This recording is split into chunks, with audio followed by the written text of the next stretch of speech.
The ledger wouldn't balance, but he kept at it anyway, pencil worn to a nub, numbers scratched and crossed out until the page turned grey with effort. Outside, the late heat pressed low, flies drifting slow over the trough he hadn't refilled yet. He heard voices before he saw them, not locals. A wagon stood where no one parked without asking, polished wood catching light like it belonged somewhere else entirely. And beside it her, dressed too clean for dust, too composed for this place. "You're behind on more than water," she said, glancing at the fields like she was counting something he couldn't see. He shut the ledger. "This ranch ain't for sale." She stepped closer, calm as Sunday. "Then why," she asked quietly, "does it feel like mine already?" Before we ride deeper into this tale, subscribe and ring the bell so you never miss another journey through the dust, danger, and legends of the Wild West. Now, back to the trail. The ledger lay open across Caleb Turner's table, grey with erased numbers and stubborn effort. He sat bent over it, pencil worn down, working figures that refused to settle. Outside, the heat pressed low. The trough sat half empty again, and a loose board tapped now and then in the dry wind. He heard it all without looking. He always did. What troubled him was how much he'd started letting wait. "You planning to win that fight?" Amos asked from the doorway. Caleb didn't look up. "It won't win back." Amos stepped in, rope over his shoulder. "There's a wagon out front, fancy one." That made Caleb rise. On the yard stood a polished carriage too fine for the dust, and beside it, a woman, straight-backed, composed, dressed in black that marked her a widow but not a helpless one. She was studying the land like it had already spoken to her. "You're Caleb Turner," she said when he stepped down. "I am." "I'm Alina Whitlock. I sent word ahead." "We don't keep for visitors." Her eyes moved once over the barn, the fences, the dry edges of pasture. "I didn't come to be kept." He stopped a few feet from her. "This ranch isn't for sale." "I'm not here to bargain," she said. "Then you've come for nothing." "I would agree," she said calmly, "if nothing had your name tied to my papers." He frowned. "What papers?" She drew out a folded packet. He hesitated, then took it. "Legal print. Mercer Loan Office, transfer of interest, Whitlock." His grip tightened. "This says your husband bought my loan." "He did. And now he's dead." "Yes. Then his business is finished." She shook her head once. "It became mine." Amos leaned in behind him. "That don't give her the deed." "No," Alina said, "but it gives me the right to call what's owed." The words settled heavy. Caleb folded the papers slow. "You rode out here to tell me I can lose this place before supper." "I rode out," she said, "to see what I'm deciding over." "You expect thanks?" "No, just accuracy." He let out a short breath. "There's nothing to discuss." "There is," she said, glancing toward the fields. "Your accounts are behind, water's poorly managed, one of your barns is failing. You're holding this place together, but barely. You saw that in 5 minutes.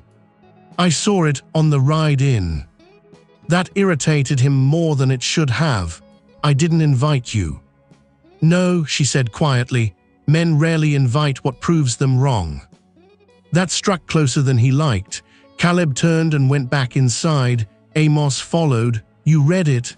Amos asked. "I can read." "That ain't the point." Caleb dropped the papers on the table. If the note changed hands, it changed. Amos scanned it, then sighed. "Well." "Well," Caleb echoed. Outside, the wagon creaked. The house felt smaller somehow. "She can't turn us out tonight," Amos said. "Didn't say she would." "She don't sound eager to." "She sounds certain." A knock came at the doorframe. Alina stood there without gloves now, dust at her sleeve, the heat touching her face. Less polished, more real. "I'll be plain," she said. "My driver will stay with the team. I need a room for the night." "There's a boarding house." "And a failing axle," she replied. "We won't make it back before dark." Caleb knew that was true. I'd also like to review the accounts, she added, before decisions are made. You mean before you make one? Before either of us does. That steadiness again, not forceful, not soft. Amos spoke first. East room's empty.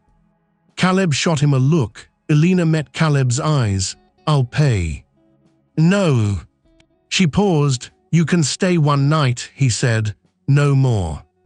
A faint smile touched her mouth. I didn't expect comfort. That makes one of us. Amos chuckled under his breath. She stepped inside then, carrying nothing but road dust and quiet resolve. Not delicate, not uncertain.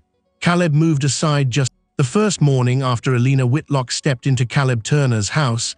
She was already moving things he had not thought to touch in months. Not in any grand, showy way.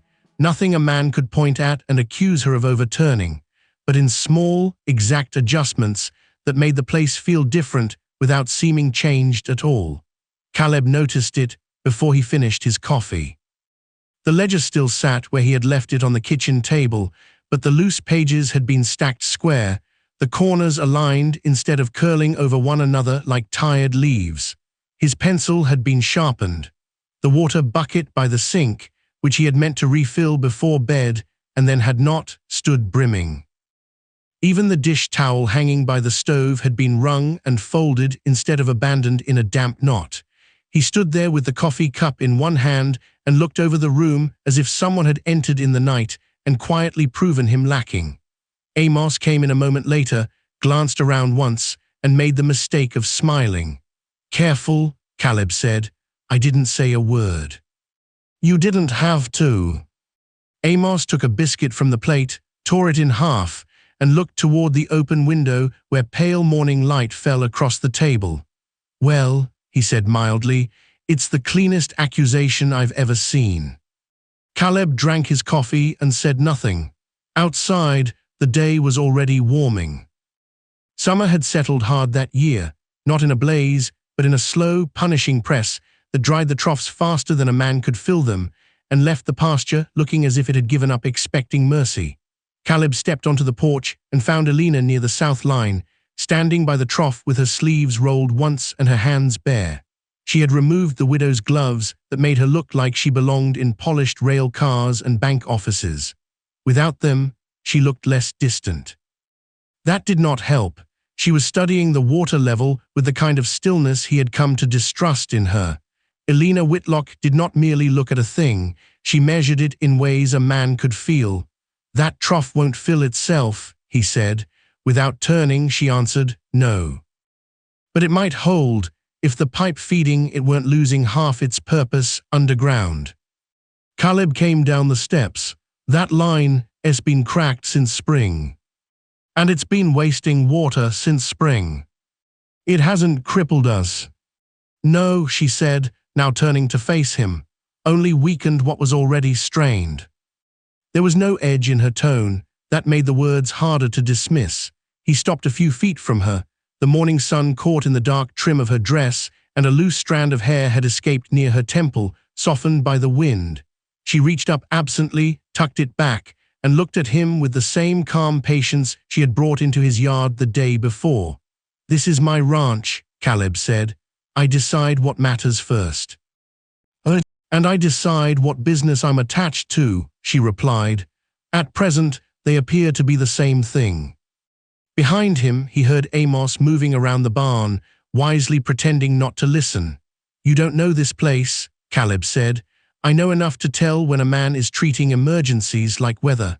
Her eyes moved past him briefly toward the fence line and the fields beyond. You're patching what gives way loudest and hoping the rest can wait.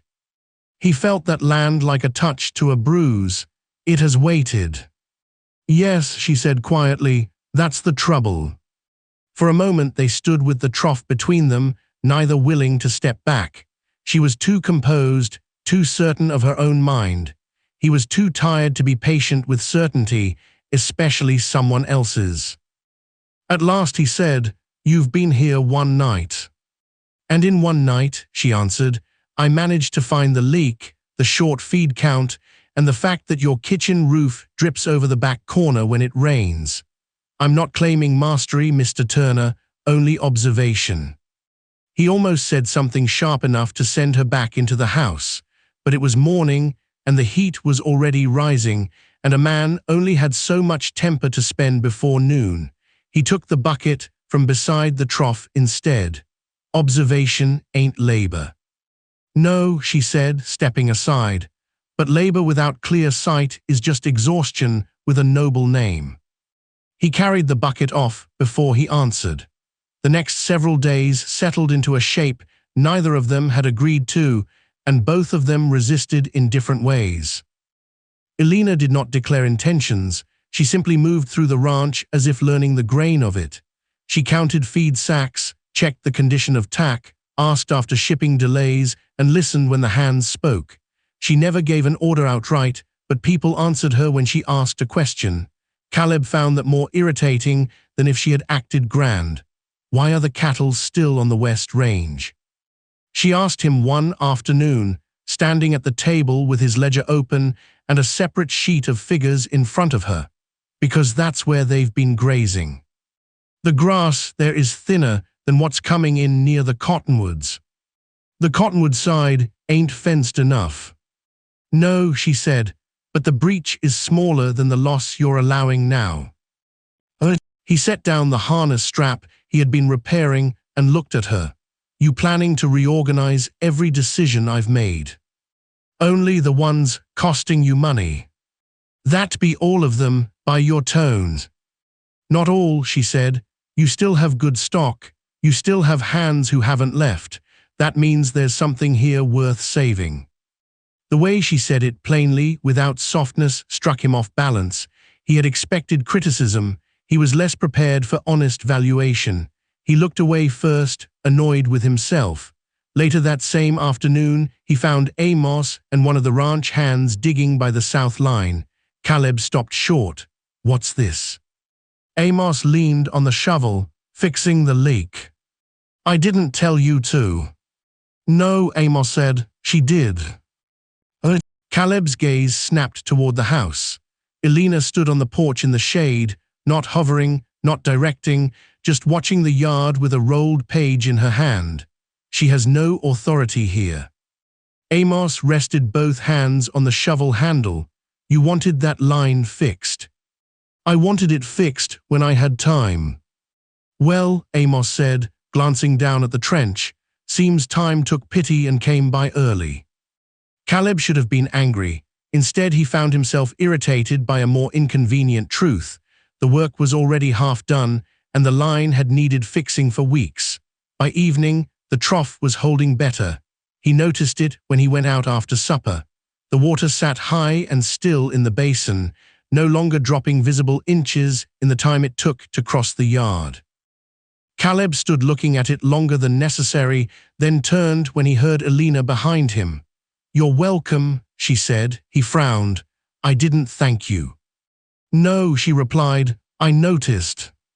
There was the faintest curve near her mouth. Not quite a smile, more like the memory of one. He should have gone back inside. Instead, he said, you've got a habit of acting before you're asked. And you've got a habit of refusing what you need if it arrives in someone else's hands. That's so. Yes. He looked at her then, properly, in the late evening light. The hardness in her had not gone anywhere, but there was weariness too, and something else he had been too occupied to name. She was not imposing herself for amusement. She was building order the way some people built fires, quietly, because the alternative was sitting in the dark. You make a poor guest, he said. I wasn't invited as one. That nearly drew a laugh from him, and the fact that it nearly did unsettled him enough to send him back into the house without another word. Meals changed next, though so gradually Caleb could not have said when. At first, it was only that Elena sat at the table as if she intended to earn the seat by not demanding anything of it. She ate what was placed before her without complaint. If supper was beans and bread, she ate beans and bread. If the coffee was bitter, she drank it bitter. She did not fill silences merely because they existed, and that spared Caleb more than he cared to admit. Amos, burdened with no such reserve, made conversation where he could. "Did you always mean to handle accounts?" he asked her one evening. "No," Elena said. "I meant to read novels and attend musicals and let someone else burden himself with numbers." Amos looked delighted. And then my husband died with 3 rail contracts, 2 grain disputes, a half-purchased herd in Kansas, and a set of lawyers who assumed I would sell everything for peace." "You didn't?" "No. Out of spite." She considered that, at first, then out of competence. Amos barked a laugh so sudden he nearly dropped his fork. Caleb, against his will, felt the corner of his mouth move. Elena noticed. Of course she did. She did not call attention to it, which was almost worse. A few nights later, Amos knocked over his coffee while reaching for the salt. The cup tipped, the liquid ran toward the center of the table, and Amos muttered something under his breath that would have earned him a look from their mother once upon a time. Before Caleb could rise, Elena had already lifted the ledger out of harm's way and passed Amos the dish towel. "Efficient rescue," Amos said. "Experience," Elena replied. "Men in business offices spill things more often than ranch hands. They simply do it in better cloth." That one got a full laugh out of Amos, and despite himself, a short sound from Caleb that he covered by reaching for the coffee pot. After that, conversation no longer felt like an intrusion so much as weather passing through. Sometimes it held. Sometimes it moved on. Caleb found he didn't always resent it. The larger changes came through numbers first. One morning, Caleb opened the ledger and found a fresh page inserted between older accounts: feed inventory, supply timing, debt notes arranged not by urgency of dread, which had been his method, but by actual consequence. The most dangerous payments were marked. The manageable ones were separated. Beside 2 items, Elena had written, "Delay possible if approached before the 15th. He stared at the page. Amos, coming in from outside, saw where he was looking and said, "That's useful." She had no right. "No," Amos agreed, "still useful." Caleb closed the ledger and carried it with him to the barn. By midday, he had opened it twice. By evening, he had followed 2 of her recommendations. He did not mention that. When Elena rode into town with Amos later that week, she returned with less than Caleb expected and more than he needed. She had spoken with the feed supplier, negotiated a split payment, and secured a later delivery date without offending the man enough to make him difficult. "How?" Caleb asked, standing in the yard as Amos unloaded sacks. Elena adjusted the cuff at her wrist. "I asked him whether he preferred being paid late, in full or not, at all, after harvest failed. And he just agreed." "No," he objected at length, praised his own patience, complained about transport, and then agreed. Amos grinned. "She also got the wheel rim mended for half what it would have cost me." Caleb looked at her. "You enjoy this?" "What?" "Walking into trouble and ordering it." Her expression turned thoughtful. "Not ordering it, naming it properly. Trouble tends to grow when men insist on calling it something milder." That stayed with him. Too much of what he had been doing these past years had been renaming hardship into duty, loss into routine, loneliness into peace. It was easier to shoulder a thing if he called it by some plain frontier word and acted as if the naming settled it. But Elena did not let a thing hide behind habit. By the second week, she had begun to change not only the work, but the way others saw her. At first, the ranch hands treated her as they would any woman from town, with clean cuffs and carriage money, politely, cautiously, and from a distance. They expected instructions that could be ignored. They expected softness where hard use would frighten her. They expected her to leave once she had gathered enough information to cause trouble elsewhere. Instead, they found her in the barn one morning with her sleeves rolled higher than before, helping Amos sort tack and asking questions that showed she had been paying close attention. "That cinch leather's gone dry," she said, handing one strap over. "If you ride with it another week, it'll split." The hand she passed it to blinked. "Maybe." "Not maybe," Caleb said from the door before he could stop himself. She's right. The man looked between them, surprised for reasons Caleb did not care to examine. Another day, Elena stood in the yard with old Mrs. Baines from the neighboring spread, discussing seed prices as if she had been born among account books and droughts alike. Caleb, crossing with a sack over his shoulder, heard Mrs. Baines say, "You speak like you've lived out here longer than a fortnight." Elena smiled faintly. "No, I only listen faster than most." Mrs. Baines cackled and later told half the town she liked the widow better than 3 local men with louder opinions. That should have amused Caleb. Instead it left him wary, because belonging was not supposed to happen this way. A stranger ought to remain a stranger longer than that.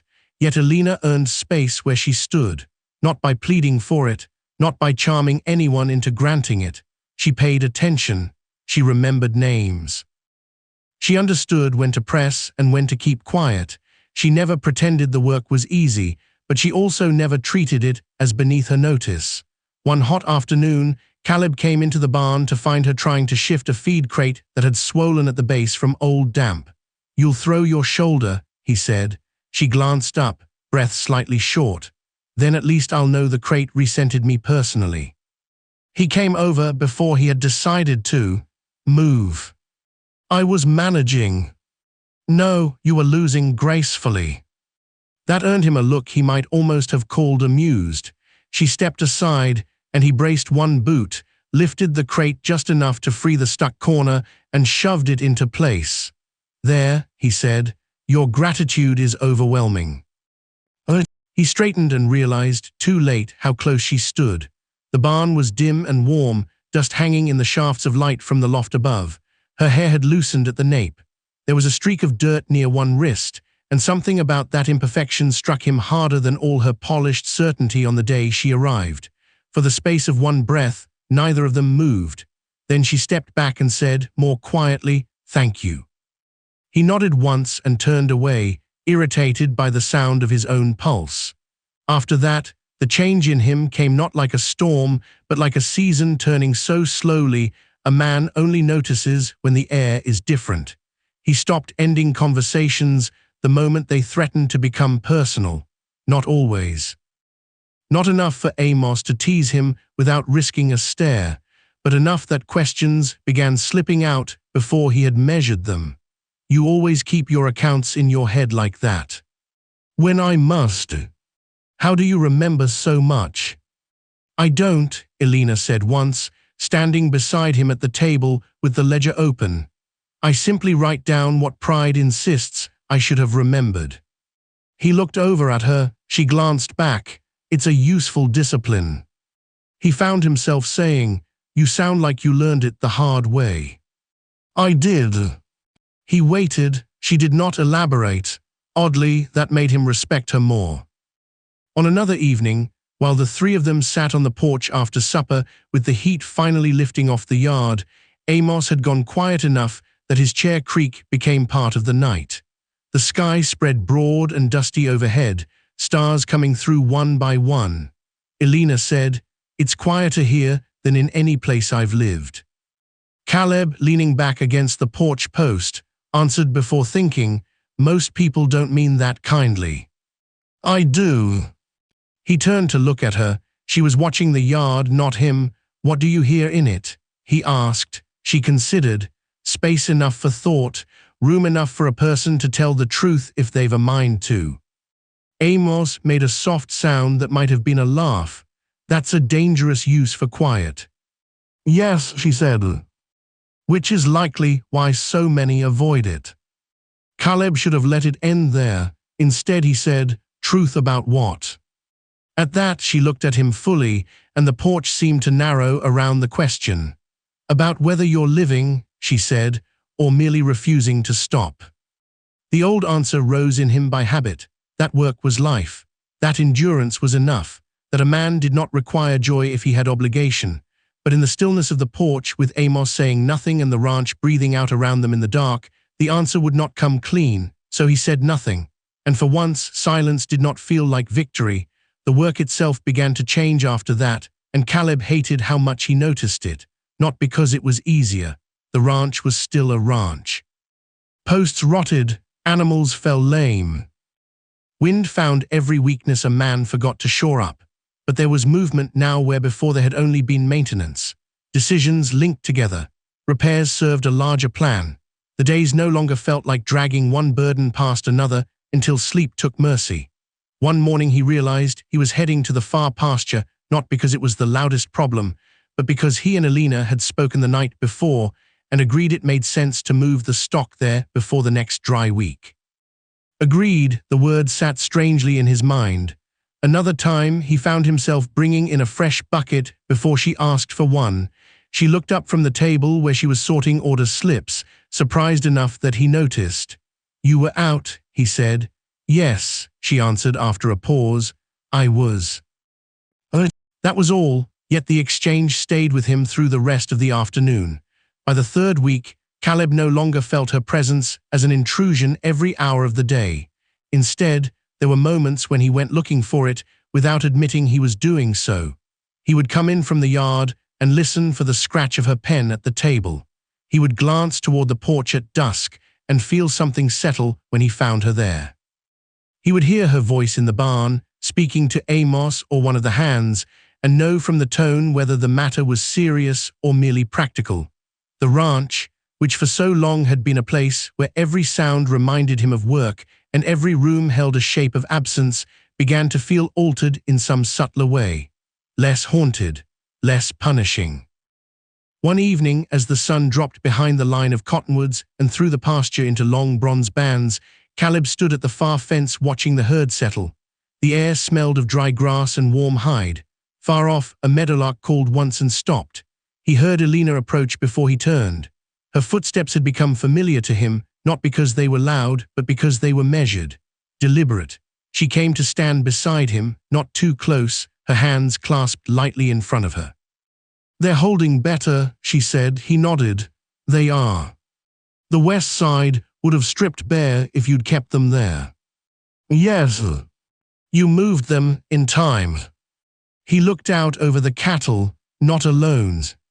She was quiet a moment. "No," she said, "not alone."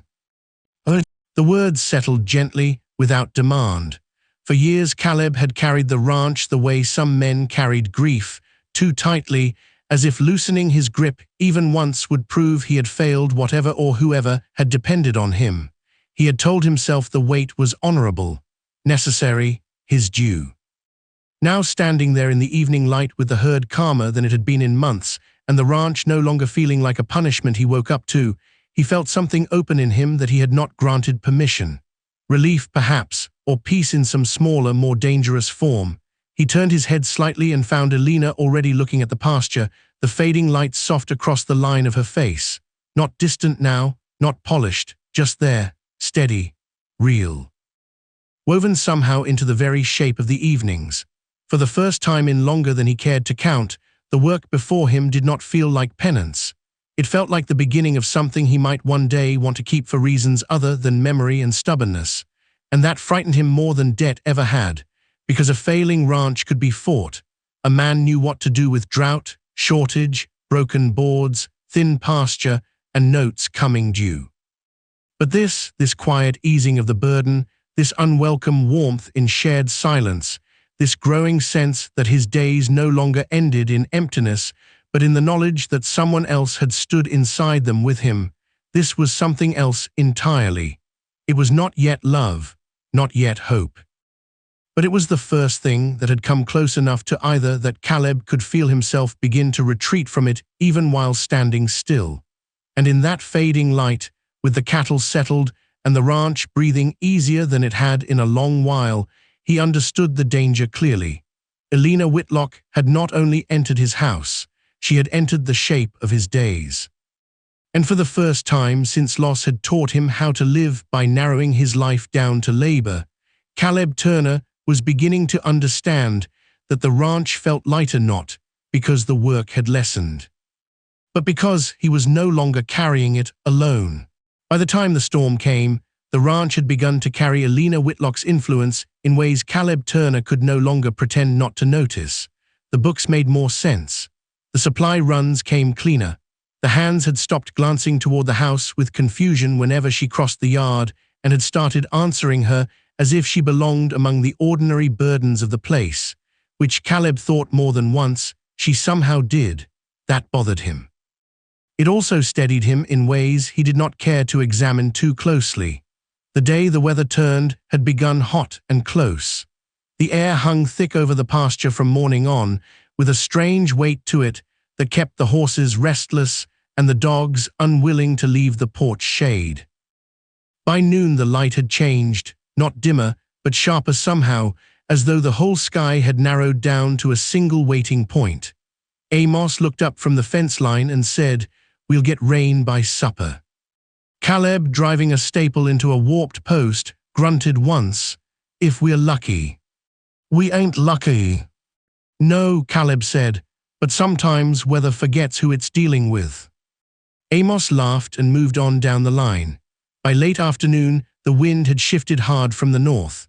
It came hot first, then cooler by degrees, and carried the smell of wet earth from somewhere far off that the land beneath their boots had not yet earned.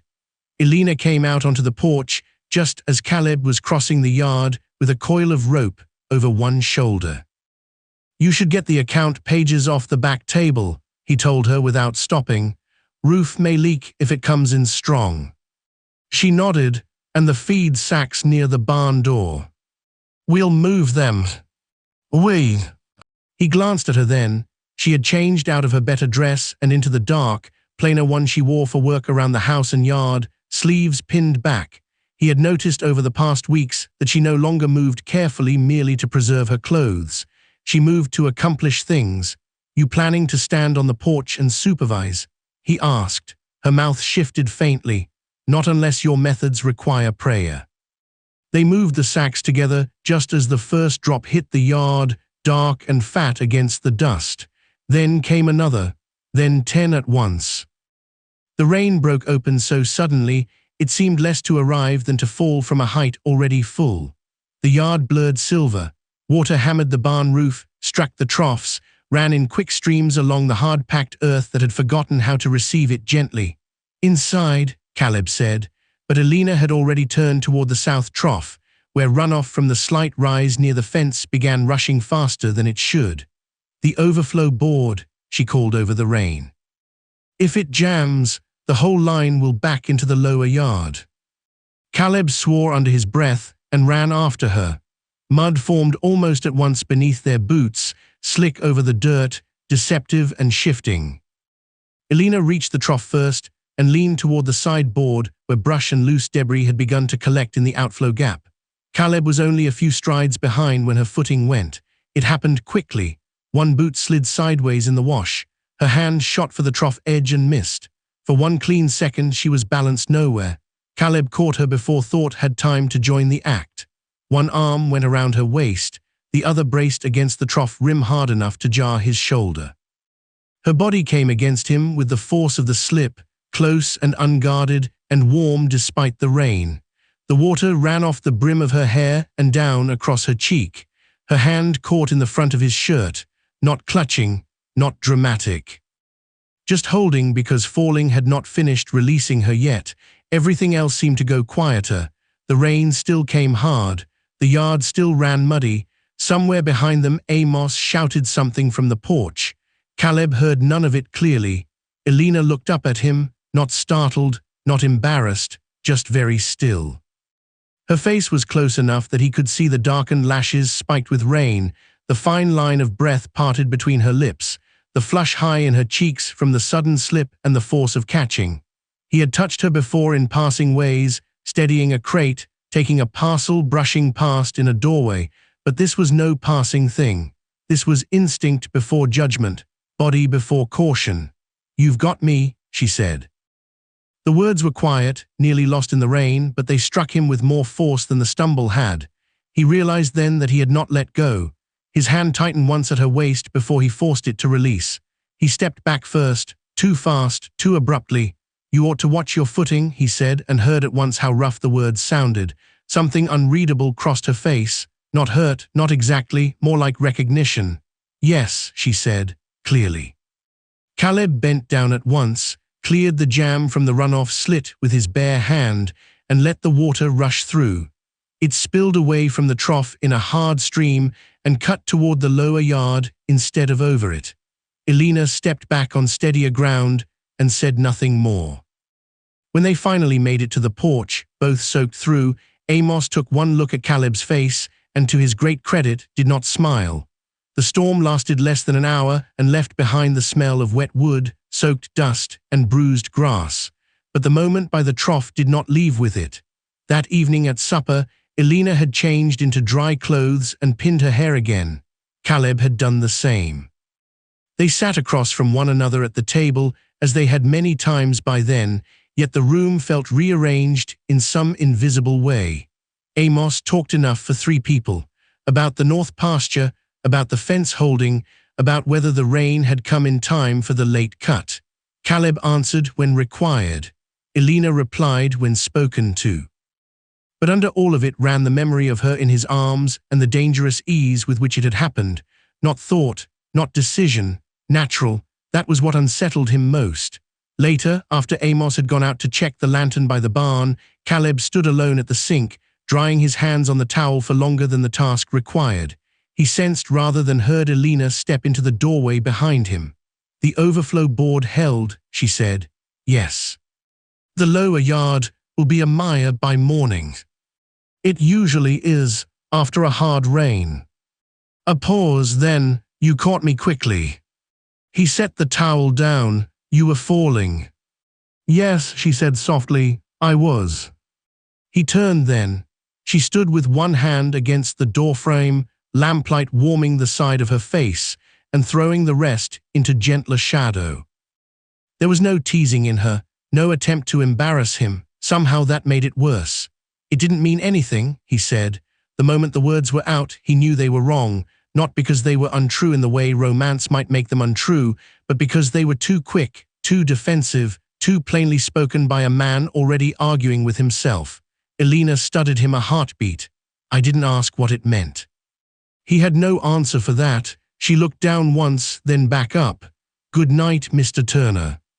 And she left him there with the basin, the towel, and the knowledge that he had begun defending himself against something she had not even accused him of feeling.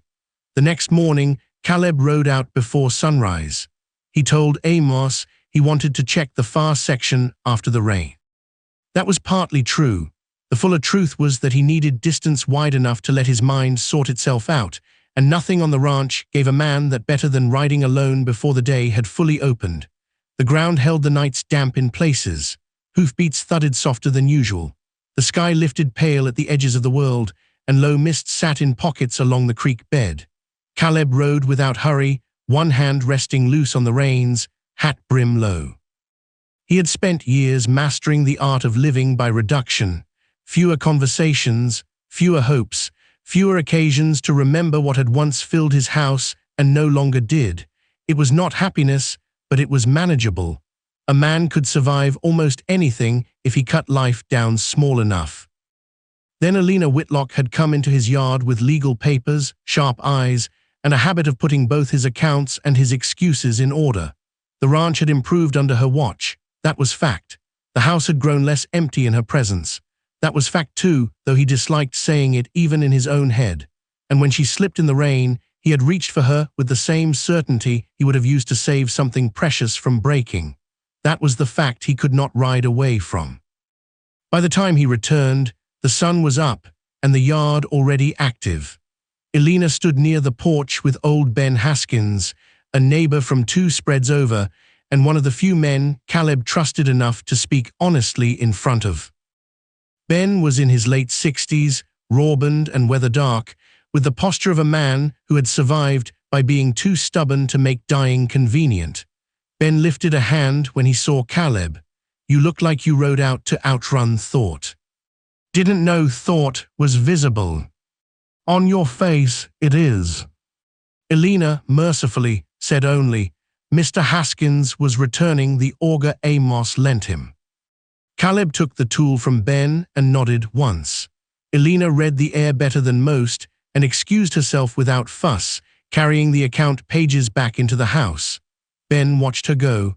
Then he spat neatly off the porch edge and said, "You planning to mope all summer or just while that lady's within sight?"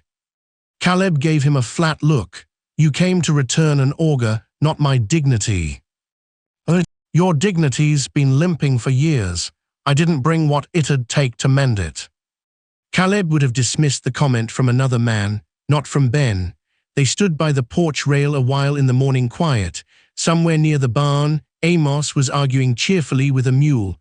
A hen scratched under the wagon. The ordinary sounds of work moved around them. At last Ben said, "Heard the widow's been useful." "She has."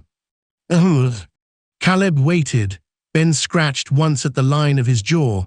"You know what most men get wrong after loss." "I don't recall asking for instruction." "And yet you keep earning it." Ben settled his forearms on the rail. "They think surviving the thing is the same as honoring it." Caleb said nothing, so they stopped where the hurt stopped them. Ben went on. "Call it loyalty, call it devotion, call it whatever clean word lets them avoid admitting they got scared of wanting anything after." The morning seemed suddenly too bright. Caleb looked out over the yard instead of at him. "You don't know what you're talking about." Ben's answer came easy. "I do. Buried my wife 31 years ago this fall. Spent the first 5 after that acting like a man who'd be fined if he smiled." That took some of the wind out of Caleb's resistance. Ben continued more quietly, "There's a difference between carrying someone with you and building a life around the hole they left. One is memory, the other is surrender dressed up as faithfulness." Caleb gripped the auger handle harder than necessary. "You're making a great deal out of a houseguest." "No," Ben said. "I'm making a great deal out of watching you come back to life 1 inch at a time and seeing how hard you're already trying to bury the evidence." That should have angered him. Instead, it left him without speech. Ben straightened. "Survival ain't the same as living, boy. It only feels noble because it asks less courage." Then he took his hat, nodded once toward the house, and walked back toward his horse as if he had merely stopped by to exchange weather. Caleb stood alone a long while after that. He began avoiding Alina without doing so openly. He stayed out later in the fields. He took meals faster. When she raised a practical question, he answered it cleanly and moved on before conversation could settle into anything less necessary. He was not rude. He told himself that mattered, but distance has a shape, and Alina was too perceptive not to notice it. What unsettled him further was that she did not chase after explanation. She did not ask whether he regretted catching her. She did not demand to know what had changed. She simply grew quieter around him. The house responded to that silence. Amos felt it and tried more than once to loosen the mood with some remark about the mule or the post rider or a bent horseshoe, but humor can only do so much in rooms where 2 people are carefully not saying what matters. Then came the harvest failure. It was not complete ruin. In the West, men learned the difference between disaster and disappointment because the land insisted on teaching it. But the late field Caleb had counted on to carry them through the leaner stretch did not come in as hoped. The rain had arrived too hard and too late. What should have strengthened the yield had flattened part of it and left another part half-spoiled in the ground. By sundown on the second day of bringing it in, Caleb knew the numbers before he wrote them. Still, he sat at the table with the ledger open and made himself put them down. Short again, always short. The kitchen held the close air of evening. Amos had gone out to finish a task he should have left till morning. Alina stood by the stove for a time, then quietly poured coffee into a cup and set it near Caleb's hand. He did not touch it. He stared at the column of figures until his vision blurred. Feed against yield. Repair against expected sale. Debt against what was actually possible now. The old familiar pressure began gathering at the base of his throat and chest, that ruthless tightening that usually drove him to work harder, speak less, and move until fatigue replaced feeling. Tonight it did not move, tonight it stayed. "You should stop for the evening," Alina said after a while. His laugh came out dry and wrong. "And take up what instead?" "Breathing, perhaps." "I'm doing that." "No," she said gently, You're enduring. That word again, close enough to Ben's that it split something already strained. Caleb shoved the ledger a few inches away and stood so abruptly the chair scraped hard across the floorboards. He braced both hands on the table, head bowed. For a moment he could not speak at all. Elena did not move toward him, did not fill the silence, did not tell him it would be all right. That mercy nearly undid him by itself. "I don't know how to fix it," he said at last. The words came low and rough, as though he had to drag them through years of disuse. He swallowed and tried again. "I keep doing the work. I keep putting my hands where they ought to go. I keep choosing what gives us another week, another month. And still, it's like shoring up a house after the river's already under it." His hands tightened on the table edge. "I don't know what else I'm supposed to do."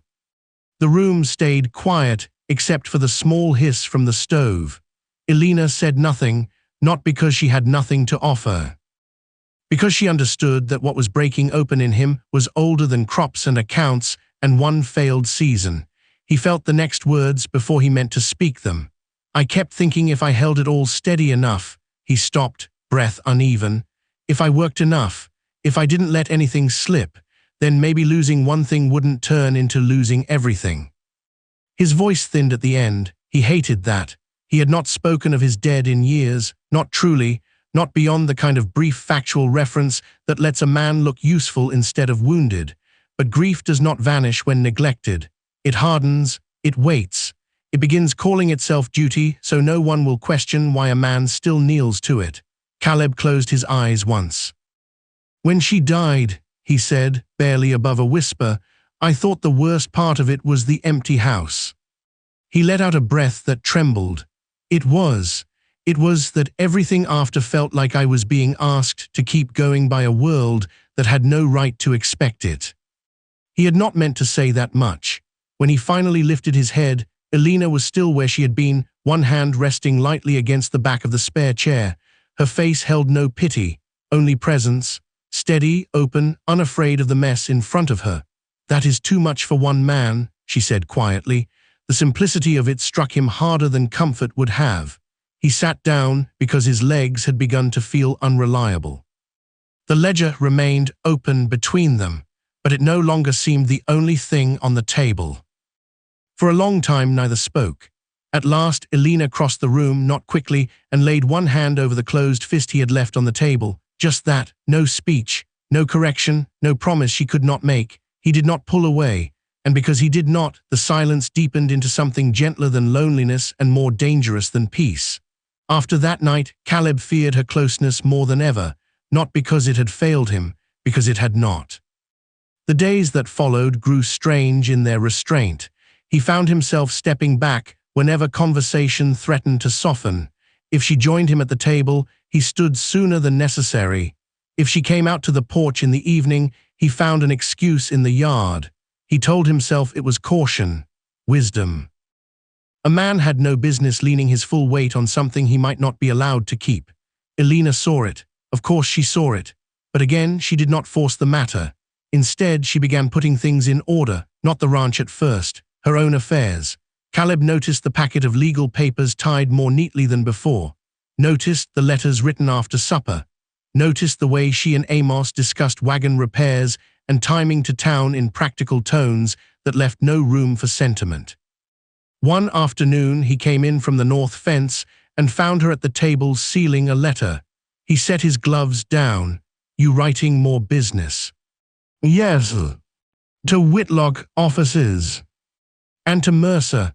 The legal transfer should be settled fully by month's end." He nodded once. He could have let it stop there. Instead he heard himself ask, "And after?" She held the sealed letter in her fingers a moment before answering. "After, there's little reason for me to remain." The words were plain, sensible, entirely expected. They struck him like a blow all the same. He looked toward the window rather than at her. "I see."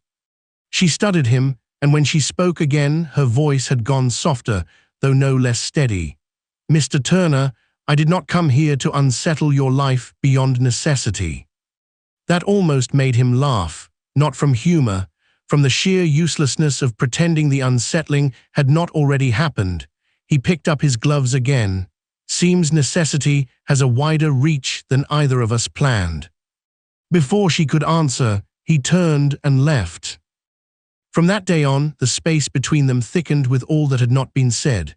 Not anger now, not even pride in its earlier form, something heavier.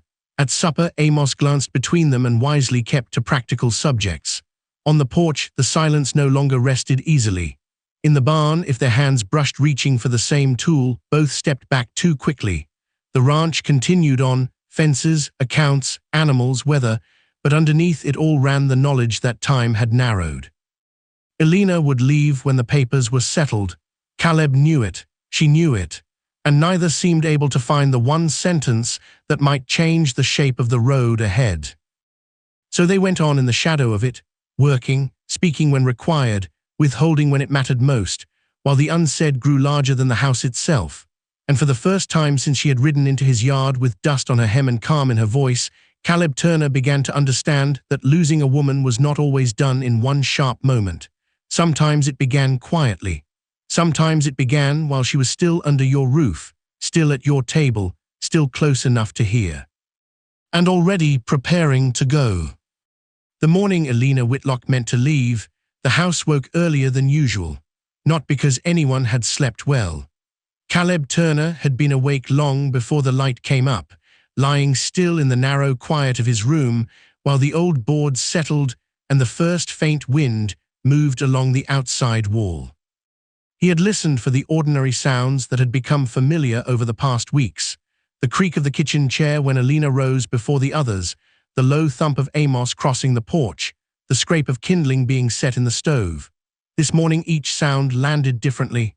Temporary, his mind told him, leaving sounds. By the time he dressed and stepped into the kitchen, Elena was already there with a lamp still burning low against the dawn. The table held 2 neat stacks of paper tied with ribbon, a leather satchel, and the travel gloves she had worn the day she arrived. She was standing at the counter pouring coffee into 3 cups, composed as ever, but there was a carefulness to her movements he had not seen before, as though even the simple act of setting down a cup required more thought than it should. Amos, coming in a moment later, looked from the satchel to Caleb, and then thought better of whatever he had been about to say. No one mentioned departure. They drank their coffee in a silence that did not feel peaceful anymore. Caleb kept his eyes on the table more than once, because every time he looked across and saw her there, still in his kitchen, still under his roof, still close enough to reach if he were another kind of man, he felt the day moving too quickly. At last, Elena set her cup down and said, "The wheel was mended properly yesterday. If the roads hold, I should be in Dry Creek by nightfall." Caleb nodded once. It was a poor answer, not enough for all that had been pressing against his ribs for days, but he had spent so long learning how to survive by saying less that even now, with the thing he feared already stepping toward the door, the right words did not come easily. Amos cleared his throat. "I'll hitch the team after breakfast." "Thank you," Elena said. She said it gently, not with distance but with finality, and Caleb felt something inside him pull taut. Breakfast passed mostly untouched. Afterward, Amos took himself outside with the sort of loud practicality a decent man uses when he is trying to leave 2 stubborn people alone without making it obvious. Caleb remained in the kitchen longer than necessary, pretending an interest in the ledger he did not feel. Elena tied up the last of her papers and placed them inside the satchel with the same orderly precision she brought to everything. The sound of leather folding shut struck him harder than it had any right to. "That's all then," she said softly. Caleb looked up. She stood with one hand resting on the satchel, her traveling hat set on the table beside her. No tears. No hesitation in posture, but her eyes held something quieter now, something that had not been there the day she rode into his yard certain of herself and the world alike. "You've put the accounts in order," she continued. "The transfer from Mercer will be completed in a way that gives you room rather than a deadline. The fall contracts can be managed if the water lines keep holding and the next supply run comes on time. Amos understands the revised ledgers." "You talk like you're reading my future off a page," Caleb said. Her expression softened faintly. No, only reminding you that the future is still there. He had no business hearing tenderness in that, yet he did. She lifted the satchel. You won't lose the ranch now. The words should have relieved him. Instead, they sharpened the hollow opening beneath his ribs, because the ranch was no longer the thing he was most afraid of losing. Elena moved toward the door. That was the moment the silence finally broke him. Don't go. The words came rough, low, and too late to sound anything but true. She stopped, not dramatically, not with a startled gasp or some grand turn fit for stage melodrama. She simply stopped with her hand near the doorframe and closed her eyes once before facing him. Caleb had risen without realizing it. The ledger lay open behind him, forgotten. For a moment, they only looked at one another across the length of the kitchen. This room that had once held nothing but stubborn routine and now contained more of his life than he had been willing to name. He swallowed once. I know I've no right to ask it that way. Elena said nothing. That mercy again, the same mercy that made honesty possible because it asked for nothing except the truth. Caleb came a few steps closer, each one seeming less like movement and more like surrender of the careful distance he had hidden behind for years. You didn't just change the books, he said, or the water lines, or the way the stock is run. His voice steadied as he went, not because the words hurt less, but because once begun they no longer had room to hide. You changed this place, you changed the house, you changed the sound of the days in it. He let out a breath he had been holding too long. And somewhere along the way, whether I meant to or not, you changed me. Her face did not break, but the stillness in it deepened. Caleb looked down briefly, then back at her. I kept telling myself what came natural between us was dangerous, because I knew what it cost to lose something a man comes to depend on. I thought if I stepped back soon enough, hard enough, I could keep from wanting more than I had any business wanting. He gave the smallest shake of his head, but all that did was make this house feel emptier while you were still in it. Outside, he could hear faint sounds from the yard, a horse shifting, harness leather creaking, Amos giving the team more time than they required. The whole world seemed to have stepped politely back. Caleb continued, quieter now. I am afraid of loss, more than I ought to be, more than I'm proud of. I am afraid of needing someone and finding out the world has no intention of letting me keep what I need. His jaw tightened once, but I am more afraid now of going back to the life I had before you came, because that wasn't living. It was just enduring with better manners. At that, Elena's lips parted slightly, and he knew then that Ben Haskins's old truth had not left him by accident. Survival was not living. He had repeated the lesson to himself in silence long enough that now it came out in his own voice. I don't want the ranch without you in it, Caleb said, and I don't mean as a creditor or a guest or a problem to be managed. I mean you, at the table, in the yard, in the shape of the days. He took one more step. If you leave because you truly want to, I'll not stop you again, but if you're leaving because you think your part here is finished, he drew in a careful breath. It is not for me. Room held still around them. Then Elena set the satchel back down on the table. It was the smallest motion in the world, and yet it felt to Caleb like the first deep rain after months of dry weather. When she spoke, her voice was calm but no longer armored. Do you know what frightened me most after my husband died? She asked. Caleb shook his head. It was not the work, she said, nor the legal papers, nor the men who mistook grief for weakness and thought they might outweight me. She looked at him steadily. It was the thought that if I fought hard enough to keep what had fallen into my hands, I might become a woman who could manage everything and belong nowhere. He listened without moving. I came here because it was unfinished business, she said. A debt, a transfer, a practical matter. The faintest smile touched one corner of her mouth, sadder than amused. Then I stayed because the practical matter turned out to include a man too stubborn to ask for help, a kitchen that had forgotten conversation, and a piece of land that felt half alive and waiting for permission. Caleb felt something warm and painful move through him. Elena's gaze never left his. I did not choose the ranch over you, Mr. Turner. I chose the ranch because it brought me to you. There is a difference." He closed his eyes briefly at that, as if the words required bracing against. She stepped toward him then, not hastily, not dramatically, but with the same quiet certainty she had used for every hard thing since arriving. "If I remain," she said, "I will not do so out of pity, nor obligation, nor because I enjoy straightening your ledgers, though I do." That drew the slightest breath of a laugh from him. "I will remain because I have come to care for this place as it might be, and for the man it allowed himself to become when he finally stopped carrying everything alone." His throat tightened. "So," she said softly, "I am not choosing the land instead of you." She reached out then and laid her hand against his chest, right where his heart had been striking too hard for most of the morning. "I am choosing you," she said, "and the life that may yet be built around that choice." For one suspended moment, Caleb did nothing, not because he did not want to move, but because the thing he had feared for so long had finally happened in reverse. Instead of losing what he loved, he had been offered the chance to keep it, and the offer felt almost too large to trust. Then he covered her hand with his own. The contact was simple, warm, human, no thunder, no reckless sweep of music from some foolish theater fantasy. Only the weight of her palm, the steadiness in her fingers, and the knowledge that this, more than any legal paper, any repaired line, any held pasture, was the turning point of his life. He lifted her hand from his chest, and after the briefest pause that gave her every chance to draw away, bent and pressed his lips against her knuckles. When he looked up, her eyes had softened in a way he had seen only in rare moments before, moments usually gone before he could be sure he had not imagined them.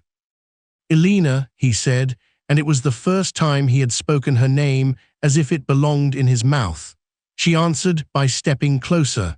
There was no rush in what followed, no desperate grabbing at happiness before it could flee.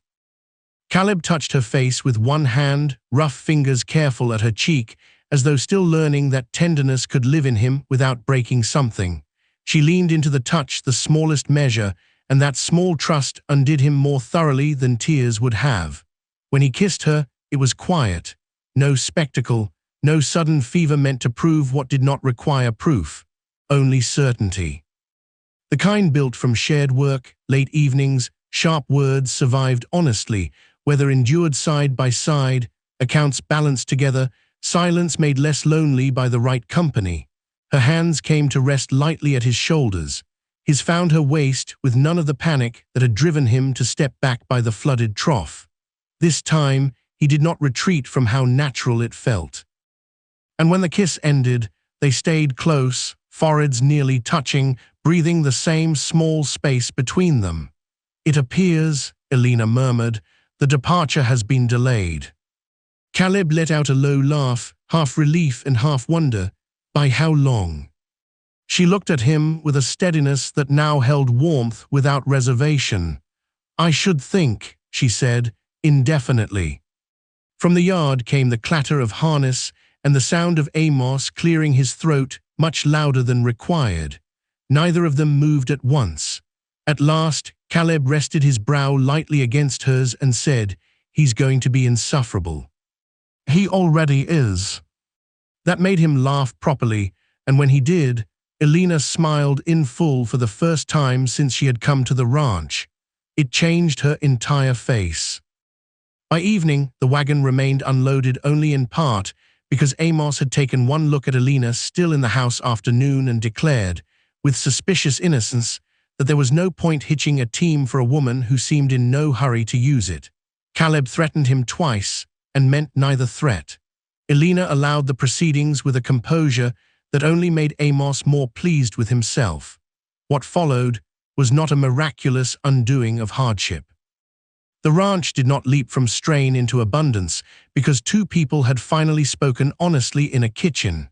There were still debts to manage, boards to mend, weather to reckon with, and 1,000 daily irritations that belonged to land and labor alike. But now they faced them differently. The changes began in ordinary ways. Elena remained at the table, not as a temporary keeper of accounts, but as a partner in the running of the place. Caleb no longer treated the ledgers as a private burden to be hidden under one arm and wrestled alone after dark.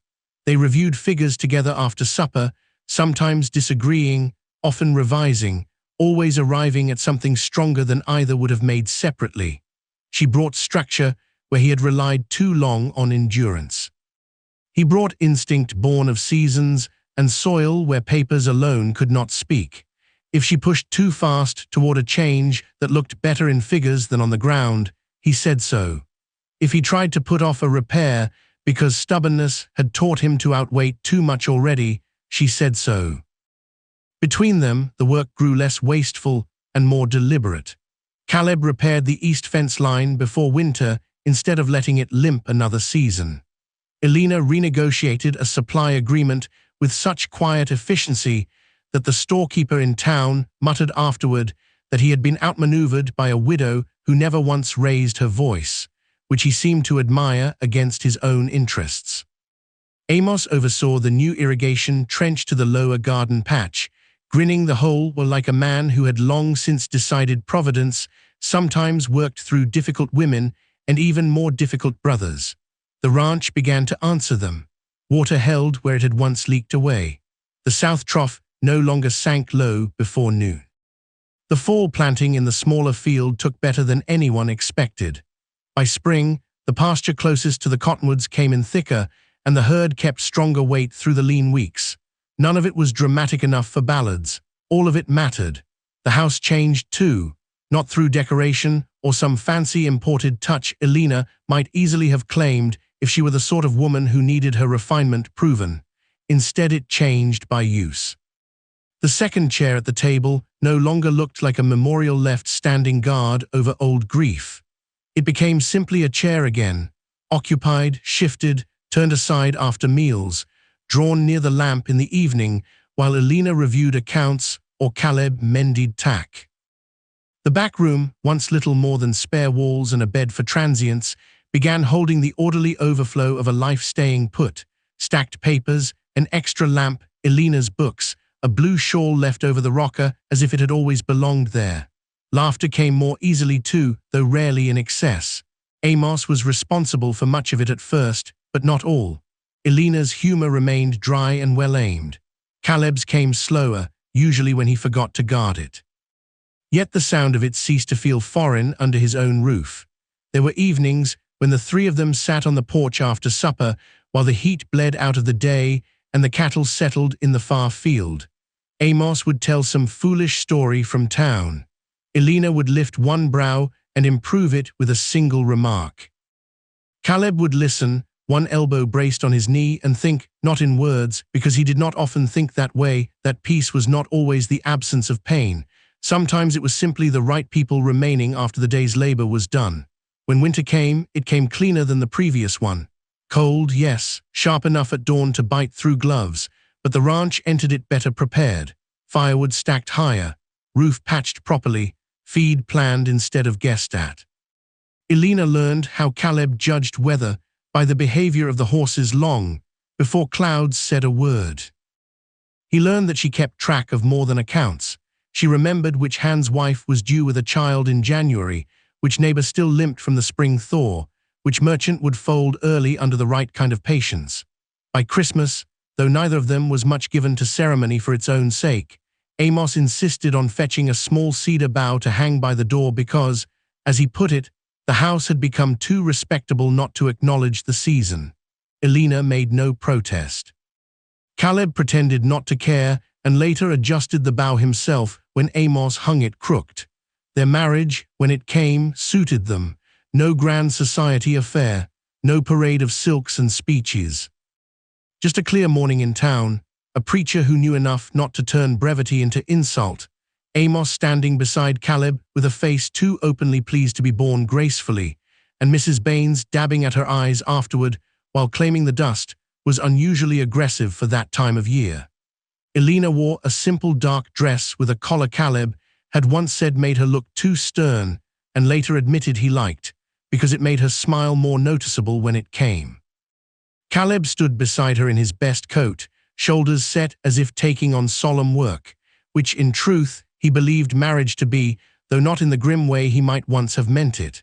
When the vows were spoken, he looked at her and understood something he had taken too long to learn. Love was not the opposite of labor. In a good life, it stood beside it, strengthened it, gave it purpose beyond mere survival. They returned to the ranch before sundown. Amos had somehow arranged for the porch rail to be decorated with trailing strips of cloth and one absurd ribbon he claimed a respectable married household required. Elena laughed when she saw it. Caleb said he would murder Amos in his sleep. Amos said married men became sentimental and could no longer be trusted to make legal threats. The years that followed did not pass without sorrow or strain, because no honest life ever does. Seasons still failed now and then. A horse still threw a shoe at the worst possible time. Men still made promises in town they did not keep once paper appeared. There were losses among neighbors, illnesses weathered. One hard spring when the creek ran lower than expected, and Caleb nearly fell back into the old habit of holding everything in the chest until it calcified there. But he was not alone in the holding anymore. That changed everything. By the second full year, the ranch was no longer merely surviving. It had shape, direction, a kind of rooted confidence. Caleb expanded the herd carefully instead of desperately. Elena oversaw a new grain arrangement that finally stopped them from living season to season on the edge of somebody else's timetable. Amos married a schoolteacher from Dry Creek who took one look at his habits and improved half of them before the first month was out, which delighted Elena beyond fairness. The house itself seemed to breathe differently. Curtains appeared at 2 of the windows, not fancy, just practical cloth that softened the light. The porch gained a second rocker sturdy enough for Caleb's weight. Shelves were built in the back room for ledgers and books alike. The kitchen held more than necessity now. It held company, warmth, the smell of bread some mornings and coffee on nearly all. When their first child came, a daughter with Elena's eyes and Caleb's solemn brow, the ranch did not become softer so much as fuller. Caleb, who had once believed himself permanently reduced to the shape of loss, found himself standing in the doorway of the kitchen at dawn watching Elena with the baby in her arms and feeling the old fear rise, yes, but rise into something else now. Not retreat, not refusal, reverence, perhaps. Or gratitude too large for easy naming. The little girl grew among ledgers, saddle leather, porch evenings, and open sky. By the time she could walk steadily, she knew the path from the kitchen to the porch, the sound of Amos's laugh from half a yard away, and that if she held up a flower picked disastrously short from the garden patch, her mother would thank her as though she had been handed treasure. Caleb learned to carry a child on one arm while discussing feed prices with the other hand braced on the table. Elena learned that a man who had once feared love because of its cost could become the tenderest father under a roof if given enough reason to trust joy. Seasons moved on. The cottonwoods thickened at the back pasture.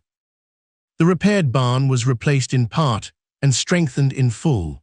More hands came through in spring and stayed on because the ranch had become known as a fair place to work.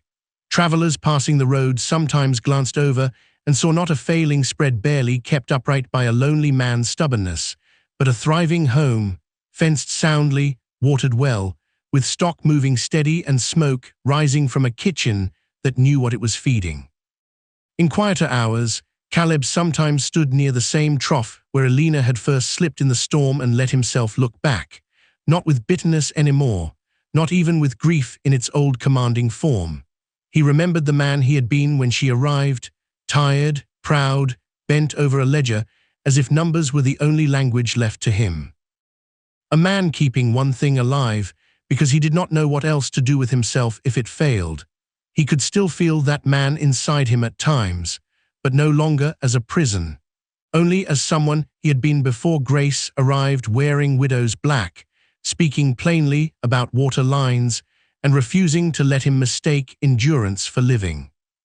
One late summer evening, years after that first arrival, Caleb came in from the yard to find Elena seated at the table with their daughter perched beside her on the bench, solemnly marking lines on a scrap page as though entering the world of accounts at 4 years old were a matter of grave importance. Elena glanced up.